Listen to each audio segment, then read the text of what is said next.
Hi, these comments are for SM, and I am Michael from bettertoeflscores.com, and I'm getting ready to read an essay that you sent me. I think it was yesterday. This is my free TOEFL writing evaluation service. So we have the actual rubrics, the integrated rubrics, and let's take a look at what you wrote right here. Let's see what we got here. Okay, so I'm going to make this a little bit bigger. So the first thing I want to do is let's take a look at, I'm going to see what Microsoft thinks of it first. That I think it's a fantastically written essay. I really do. This was incredible control over your language use, organization, development. I think all the important areas to help you get that high score. So the vocabulary is a little bit low. Your characters per word is 4.3. So I think you want to try to get that closer to 5. Your words per sentences is fine at 25.1. So that's a pretty good average there. Your grade level here is 10.3. Okay, so let's read it. Your editor's score here is 96. Okay, let's take a look at it. The reading passage and the lecture are both about bears and their characteristics. While the author of the passage argues about how bears are aggressive and attack humans, the lecture, on the other hand, is against the author's position. The lecturer holds different views compared to the author. According to the reading passage, the writer mentions how, when bears lose their fear of people, they tend to become more aggressive and attack humans. The lecturer opposes this claim. You might say something like the lecturer, however, opposes this claim by saying that bears that are fed by people are less likely to attack humans. He presents two examples to support his view. That's a really good leading sentence here to mention these other ideas. First, he says, in a town in Minnesota, the wild black bears are hand-fed for quite some time and no one was attacked.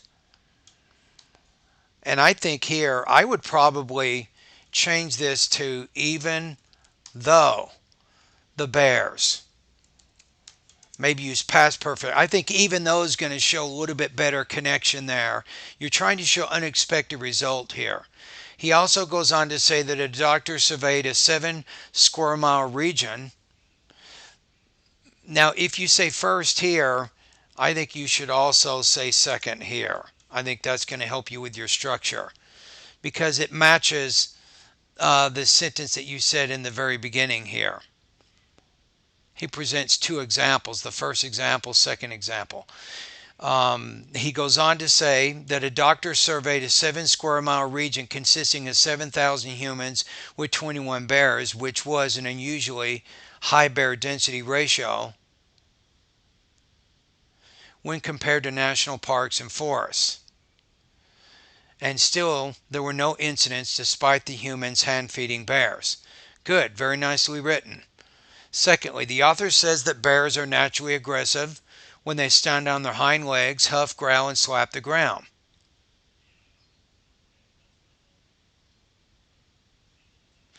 Now, if you want to make this connected to the previous sentence, you cannot use an independent clause there. That creates what's called a comma splice. So if I change are to being, these being sure indicators that the bear will attack, I've solved that problem. So now we no longer have a comma splice. The lecturer, and I let it slide on the other one up here, but it's usually better when you use those transition words like this, especially ones of contrast. You can set them apart from the rest of the sentence. The lecturer, on the other hand, says that this claim is incorrect, as when a bear tends to stand on his or her hind legs, it could mean that the bear needs a better view by being elevated in height. When they huff and growl, they tend to show dominance to scare away humans and not attack them. Finally, the author mentions 3 techniques to avoid getting killed by a bear. These include running as fast as you can when a bear charges at you, climbing up a tree when you find one, and the best defense, according to the author, is to shoot the bear with a gun. The lecturer was not impressed by these techniques and goes on to say that these are misconceptions. When we encounter, notice this shift in point of view here. I would not use the you point of view when you're summarizing. So instead of saying running as fast as you can, you just say these include running, running fast when a bear charges, climbing a tree if available, and then shooting the bear with a gun. That way you don't have to use any you in there. And then you went from the you point of view to the we point of view. When we encounter a bear in the wild, he says we should not run, but in fact look into its eyes and talk to the bear by raising our hands above our head. You might change this to when a victim or when victims encounter or when hikers or naturalists. When people encounter bears in the wild, he says they should not run. So I would focus the information, usually when you're summarizing, focus it on the third person point of view using either he, she, or it, or maybe they. That's typically the most appropriate point of view when you're summarizing information. It says when we encounter a bear, we should not run, look into its eyes. If a bear charges, we should fall to the floor in a fetal position, cover our neck with our hands. Climbing a tree is not a very good solution as grizzly bears have large claws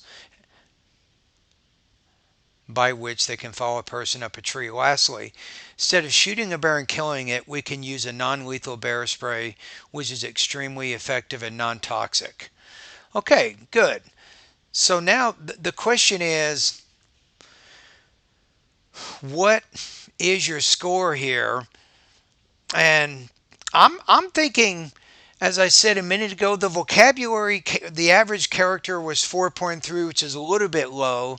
You had some problems with your point of view, especially in that last paragraph. You were talking the third reading point along with the third listening point.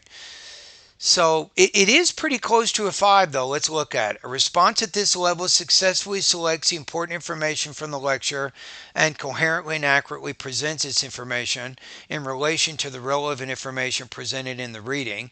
The response is well organized, and occasional language errors that are present do not result in inaccurate or imprecise presentation of content or connections.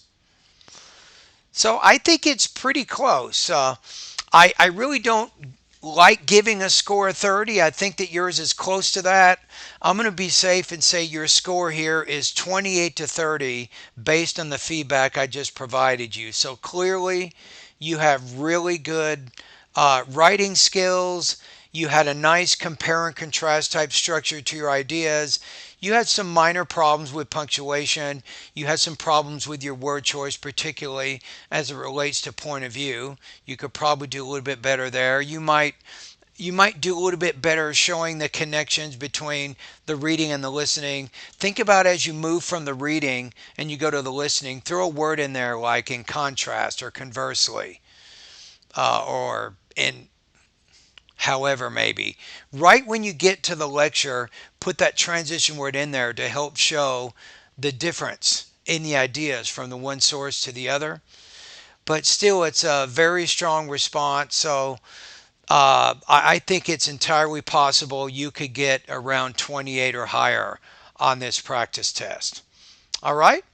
And if you're interested, I think that you can get 30 on the writing section of the TOEFL. I have no doubt in my mind that you can do this. So if you're interested in getting that really, really high score, I do have a suggestion for you. It is called my TOEFL Writing Bootcamp course. You can learn more about it by going over to onlinetoeflcourse.com, and you'll find SM. You'll see that course as you scroll below that web page. I think that's a good course for you. It's an appropriate course for you to help you get that really, really high score. All right, and thank you for sending me this practice test.